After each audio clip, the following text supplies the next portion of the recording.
दर्यापूरच्या राजकीय वर्तुळात मोठी खळबळ उडवणारी घडामोड समोर आली आहे। भारतीय राष्ट्रीय काँग्रेस पक्षाचे दर्यापूर शहराध्यक्ष आतिश बबनराव शिरभाते यांनी आपल्या पदाचा राजीनामा जिल्हाध्यक्षांकडे सादर केल्याने काँग्रेसला मोठा धक्का बसल्याची चर्चा सुरू झाली आहे। शिरभाते यांनी दिलेल्या राजीनामा पत्रात आपण काँग्रेसचे निष्ठावान कार्यकर्ते असल्याचे नमूद करत पक्षाने दिलेली शहराध्यक्षपदाची जबाबदारी प्रामाणिकपणे पार पाडल्याचा दावा केला आहे। दर्यापूर नगर परिषद निवडणुकीत काँग्रेसला यश मिळवून देण्यासाठी आपण महत्त्वाची भूमिका बजावल्याचेही त्यांनी स्पष्ट केले आहे। मात्र पक्षांतर्गत काही अलीकडील घडामोडींमुळे आपल्या भावना दुखावल्या गेल्याचे सांगत त्यांनी शहराध्यक्ष पदावरून मुक्त करण्याची विनंती जिल्हाध्यक्षांकडे केली आहे।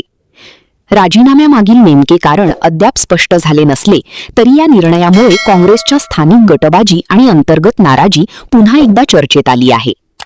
दर्यापूर काँग्रेसमधील एक सक्रिय आणि आक्रमक चेहरा मानल्या जाणाऱ्या शिरभाते यांच्या राजीनाम्यामुळे पक्षाच्या संघटनात्मक ताकदीवर परिणाम होण्याची शक्यता व्यक्त केली जात आहे।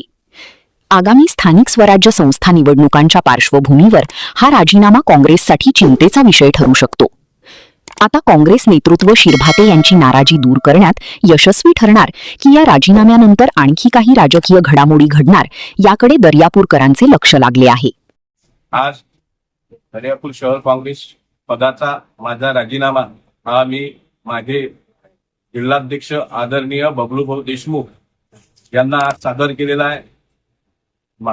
सध्याच्या परिस्थितीत घडलेल्या प्रसंगानुसार काही भावना आणि मनाला काही ठेचा पोहोचलेल्या असतात, त्याच कारणाने आणि नवीन कार्यकर्त्यांना सुद्धा संधी ही दिल्या गेली पाहिजे याच अपेक्षेने मी आज माझ्या दर्यापूर शहर काँग्रेस पार्टीचा अध्यक्ष पदाचा राजीनामा हा देत आहे।